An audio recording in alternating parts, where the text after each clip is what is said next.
Panorama 95 apresenta Check-up no rádio.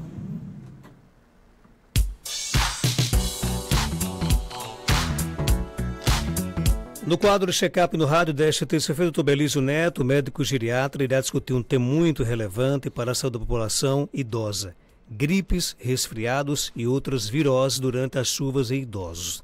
A gente sabe que com a chegada das chuvas, aumenta a circulação de vírus e doenças respiratórias, o que pode trazer riscos à saúde dos idosos, que possuem um sistema imunológico mais vulnerável. Dr. Belísio, seja bem-vindo aqui ao nosso Panorama 95, bom dia.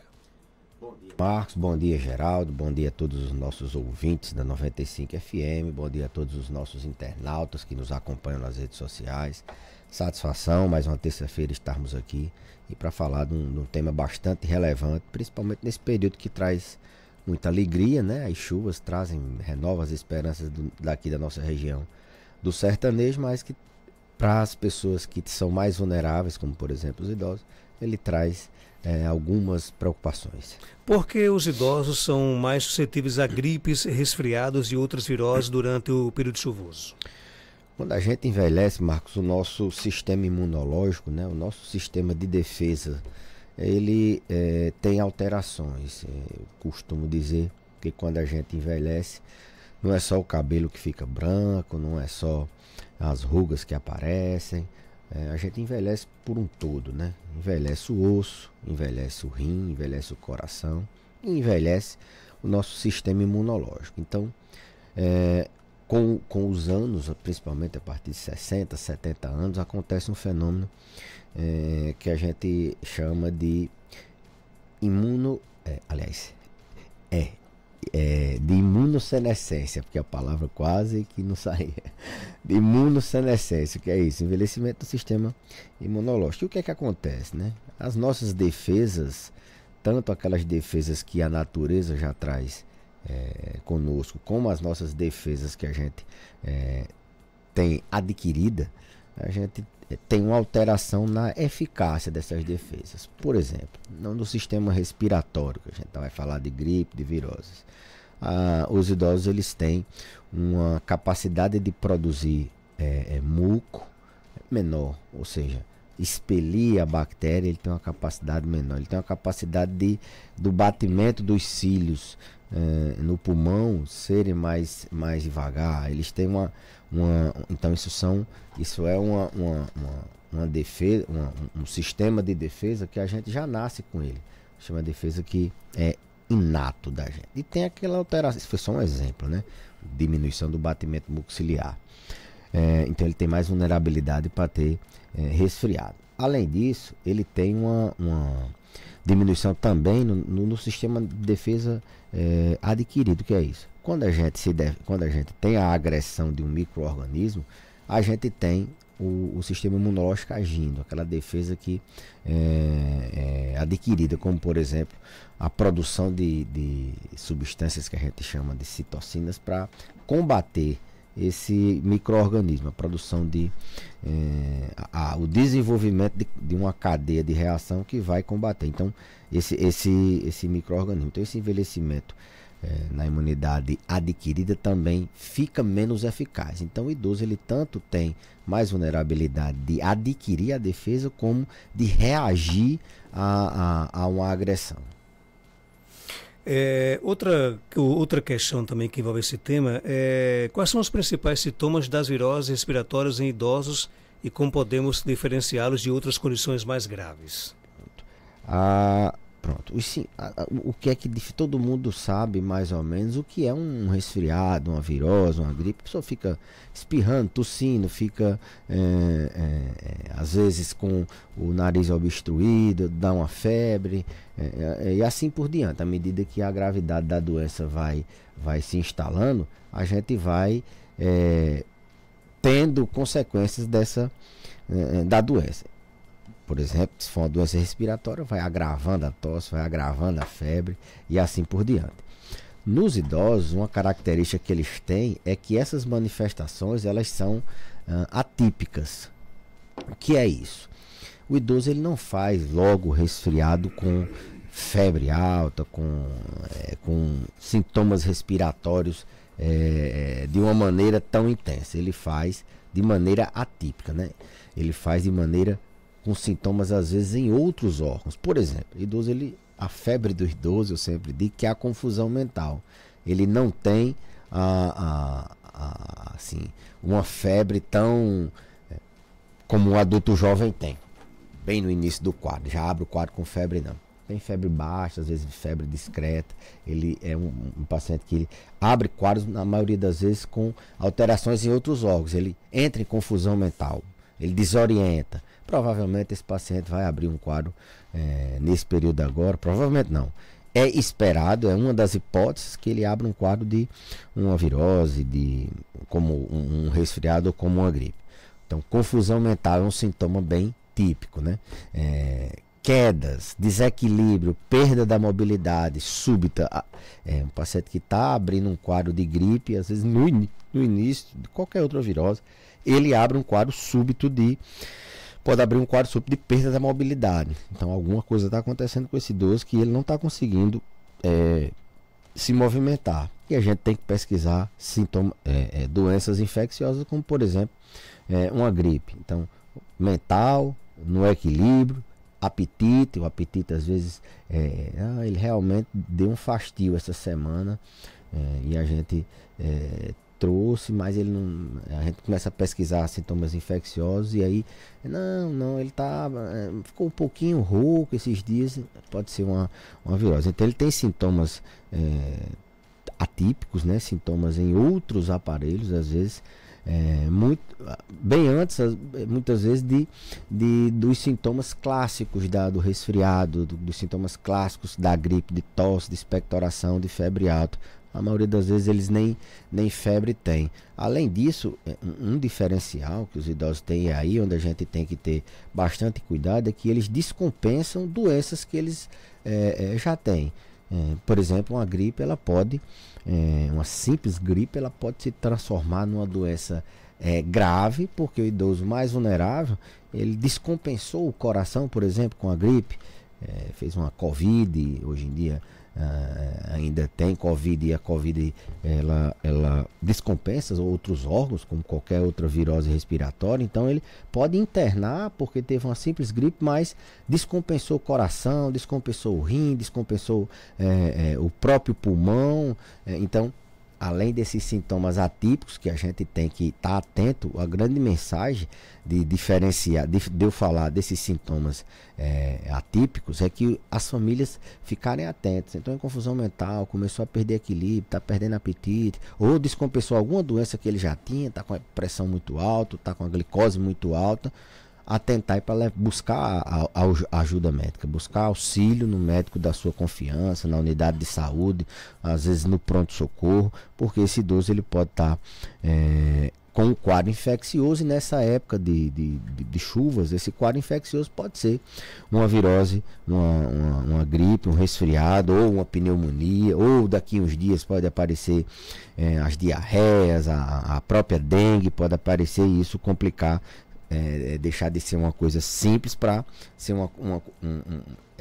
levar esse idoso a uma doença, um agravamento de outros sintomas. Agora, outras doenças, aliás. Como é que o sistema imunológico dos idosos ele reage a essas infecções, e o que pode ser feito para fortalecer as defesas do organismo? Como eu falei, o sistema imunológico ele é um pouquinho diferente, ele é menos eficaz. Não é que ele não responde.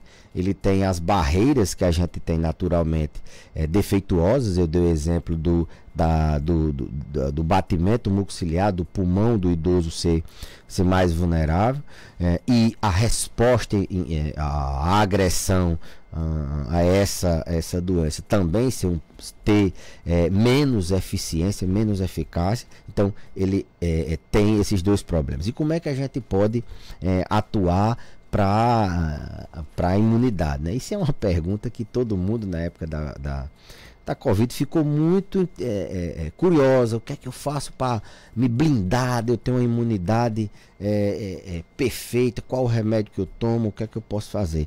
Então, assim, o idoso, para ele ter uma melhor eficácia desse sistema imunológico, ele tem que estar bem de saúde, né? Eu sempre digo isso. Como é que é ter... E aí a gente já vai falar um pouquinho da prevenção.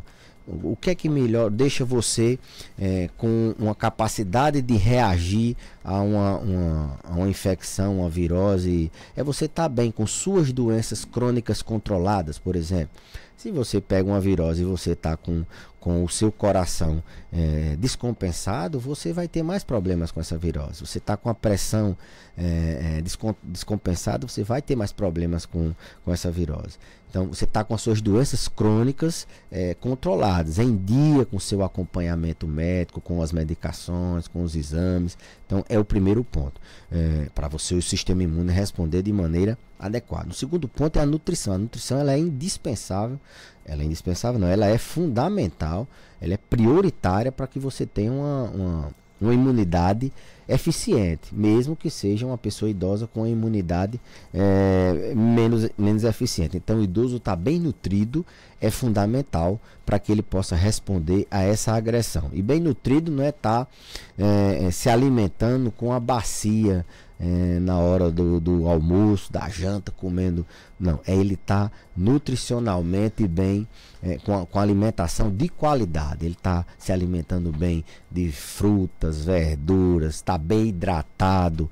Ele ser uma pessoa que tenha uma hidratação adequada, com suco, com água de coco, líquidos, ele tem abundância.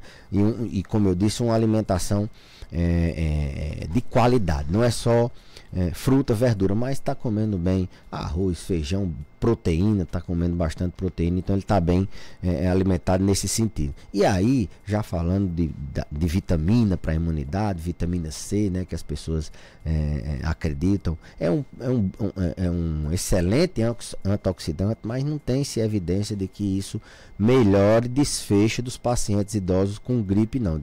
Ou seja, de você tomar a vitamina C e evitar e prevenir a gripe, não. Melhor forma de controlar a imunidade, as melhores formas são essas que eu estou dizendo. Está em dia com suas doenças, está bem nutrido, uma alimentação adequada, está bem hidratado e está com o estresse controlado. Uma coisa que diminui imunidade é estresse e perda de sono. Então o idoso ele tem que estar com essas variáveis em dia para ele poder responder bem a uma virose, a qualquer outra doença. Pegar um idoso desidratado, que não bebe não ingere tanto líquido, e ele faz uma infecção que pode se agravar ao ponto de precisar ir para a UTI. Se ele já começa sendo uma pessoa subnutrida, com pouca hidratação, estressado, ele já começa com o sistema imune dele mais fraco, assim vamos dizer, do que outra pessoa que está mais forte. E aí, como eu volto a dizer, a questão do polivitamínico, do medicamento para a imunidade, se é uma pessoa que tem essas variáveis, ele não vai necessariamente precisar, a não ser que ele esteja com alguma deficiência nutricional.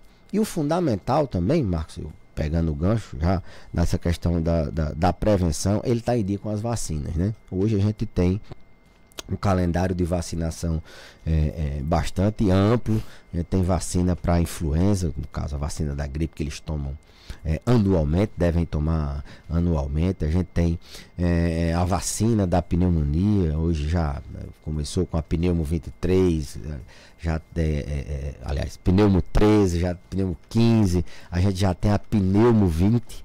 A pneumo 20, inclusive, ela é uma vacina recomendada no calendário da Sociedade Brasileira de Imunização, que ela não precisa de uma dose de reforço, você toma dose única. É diferente da pneumo, das outras vacinas para pneumonia, que você toma a 13 ou a 15, com 6 meses você faz a 23 e com 5 anos você dá uma dose de reforço da 23. A diferença da pneumo 20 é que você toma faz só a dose única. Porque eu falo da vacina da pneumonia? Porque a gripe ela pode evoluir para a pneumonia. A pneumonia é a principal causa de morte intra-hospitalar dos idosos e a segunda causa de internação dos idosos. e 70% dos idosos, isso é um dado que a gente, semana passada, eu até fiz uma aula sobre pneumonia no idoso, 70% dos idosos que têm pneumonia, eles necessitam de internamento. Então, tem que estar com o calendário de vacinação da gripe, da pneumonia e também a gente já tem a vacina para o vírus sincicial respiratório, que é uma vacina para doenças respiratórias causadas pelo vírus sincicial. Então a gente tem cada vez mais um leque de opções de vacinação para doenças respiratórias e nesse período da gripe é bom checar isso. Era até isso que eu ia perguntar. No caso, existe algum tipo de vacina que é mais eficaz para combater a gripe? É a influenza, né? Essa vacina da influenza. Essas outras vacinas que eu falei são porque eu falei de várias vacinas, eu acho que ficou confuso para o público. A vacina da influenza, ela é a vacina que pega os vírus respiratórios, certo? Então, o resfriado, a gripe comum, ela é dessa vacina. Aí tem a vacina da Covid, que é por um outro tipo de vírus, né, que existe, a gente tem que estar em dia com a vacinação, mas a vacina do vírus sincicial respiratório. Então, cada vacina dessa é para um tipo de vírus diferente. Então você vai pegando um leque dos vírus que adoecem as pessoas idosas. E eu falei que a gripe ela pode agravar uma pessoa mais vulnerável ao ponto de levar um internamento, ao ponto de levar uma pneumonia e assim por diante. Então vacina é para os vírus. E tem a vacina para a principal bactéria que causa pneumonia, que é o pneumococo. Que é a bactéria, que é o pneumococo. Esse pneumococo ele pode ser combatido com alguns tipos de vacina. A 13, pneumo 13, polissacarídica 13, mais a 23, ele toma uma, depois a outra. Aí hoje a gente já tem a 15, mais a 23, ou só a pneumo 20. Né? Essa só tem em serviço privado, no SUS a gente tem a 23, e ela já dá uma boa, ela já tem uma boa eficácia contra ao pneumococo, mas existem essas outras vacinas. Então, vacina para pneumonia, para bactéria, não é para virose, não. Então, tá em dia com o calendário de vacina. Caicó já tem várias clínicas de vacina, a região também tem várias clínicas de vacina. Então, é bom estar em dia com com a vacinação. E por último, Marcos, só lhe interrompendo, a questão da prevenção individual. O paciente tem que estar com álcool gel ali por perto. Ele não pode estar entrando em lugar que tenha gente em multidão, que tenha gente paciente idoso, vulnerável principalmente, que tenha gente gripada, evitar contato com pessoas que têm gripe. Todas aquelas medidas que a gente orientou durante o período da Covid é importante para que o idoso mantenha, atravesse esse período sem ter um resfriado, uma gripe que ele não possa complicar. Agora, quais são os cuidados que familiares e cuidadores devem ter ao perceber que o idoso está com sintomas de gripe ou resfriado? Primeiro, reconhecer que uma gripe, um resfriado pode aparecer sem aqueles sintomas que a criança tem, que o adulto tem. Quando a gente tem um resfriado, a gente já fica com o nariz fungando, uma febre, ou mesmo uma gripe já dá uma febre, uma quebradeira no corpo. O idoso ele pode abrir um quadro de confusão mental. Então, começou a desorientar ali. Não, ele fez semana passada a gente falou de alterações comportamentais. Então a confusão mental, ela é um sintoma que pode aparecer no idoso muito antes da febre ou de outro sintoma respiratório. 2 dias é que ele vem aparecer, às vezes com esse sintoma respiratório. Então a família inicialmente tem que estar atenta a isso. O Dr. Belício falou no rádio que se teve confusão mental, ele perdeu o equilíbrio, ele está comendo menos, são sintomas atípicos que podem dizer que ele está com a gripe, com a pneumonia ou pode ser um simples resfriado, mas esse resfriado ele pode complicar ao ponto de internar, de agravar o meu idoso, porque ele tem muitas doenças e ele pode descompensar essas doenças, ou como o sistema imune dele é mais vulnerável, esse adoecimento por uma gripe ou um resfriado simples, que eu vou detectar precocemente, o familiar que está atento, que está nos ouvindo, ele vai detectar mesmo que apareça com esses sintomas atípicos. Lógico.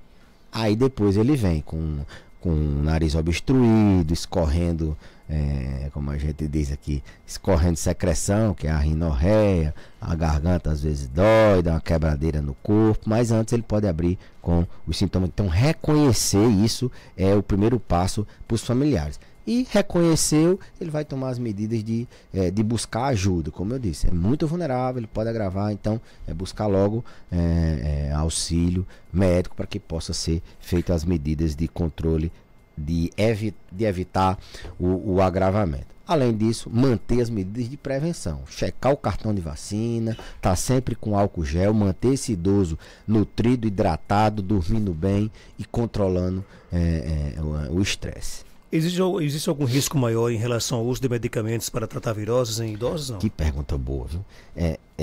Essa pergunta é uma pergunta fundamental. Nesse período, todo mundo busca o xarope da gripe, busca aquele remédio para a gripe. Xarope de gripe, primeiro, que ele não vai resolver tanta coisa além de controlar um sintoma ou outro, né?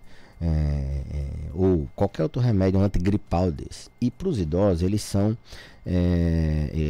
perigosos, porque na maioria desses antigripais eles têm uma substância que a gente chama de antihistamínicos. É um medicamento, os antihistamínicos, que eles realmente são antalérgicos. Realmente eles tiram aquele sintoma do resfriado. Mas nos idosos ele pode induzir queda, eles dão sono, eles pioram o equilíbrio e às vezes eles dão confusão mental. Então muito cuidado quando for para a farmácia comprar um antigripal, se for para um idoso, porque são várias substâncias às vezes no mesmo comprimido e alguma daquelas substâncias pode induzir queda, pode induzir confusão mental. Lembrem do que eu disse. Teve uma gripe, busca auxílio, já vai hidratando, vai procurando melhorar a nutrição, porque e tá de olho na descompensação de outras doenças. Então o antigripal, ele tudo bem, não é uma coisa que vai ser em todo mundo, que ele vai dar problema, principalmente quando é adulto jovem ou criança, alguma coisa desse tipo. Não é esse o ponto. Mas o idoso, e principalmente o idoso mais vulnerável, o idoso frágil, a gente tem que ter muito cuidado com essa automedicação dos antigripais, que nessa época, vez por outra, nesses aí quase 20 anos que a gente tem de experiência lidando com situações diversas na saúde do idoso, vez por outra a gente pega uma queda induzida por um antigripal desse, porque o paciente já toma outros medicamentos às vezes para tratar o sono, para tratar uma depressão ou mesmo a demência. Quando esse outro medicamento entra, e na verdade esses antigripais são 3, 4, 5 medicamentos num comprimido, num xarope só, ele faz interação medicamentosa e ele coloca o paciente em risco. Doutor Belísio, obrigado por sua participação. Algo mais a acrescentar, pode ficar à vontade. Não, Marcos, só agradecer mais uma vez aqui a disponibilidade da rádio para a gente levar essas informações, essa educação em saúde. Esses dias eu fiz um post falando sobre a importância de fazer educação em saúde, de orientar as pessoas, do quanto isso é importante no dia a dia de pessoas que tem algum idoso em casa, ou que estão envelhecendo, ou que você é familiar, é cuidador profissional. Vez por outra a gente recebe feedback. Outro dia eu recebi um feedback muito bom, nosso amigo Roberto Diniz, mandar um abraço para ele. Semana passada a gente teve uma aula lá no módulo de envelhecimento, lá no curso de medicina. A gente teve uma aula, uma professora, a professora Dilma, quero mandar um abraço para ela. Ela disse: toda terça estou ouvindo lá seu programa, e o programa alerta muito para essa questão da saúde do idoso, traz muitas dicas, e eu repasso tudo que você orienta lá. Mandar um abraço para a professora Dilma, psicóloga lá da nossa MCM. Então, assim, Marcos, agradecer bastante o espaço que vocês dão, não só para mim, mas para todos os profissionais de saúde. E na próxima terça-feira, se Deus quiser, estaremos de volta. 7h49. Já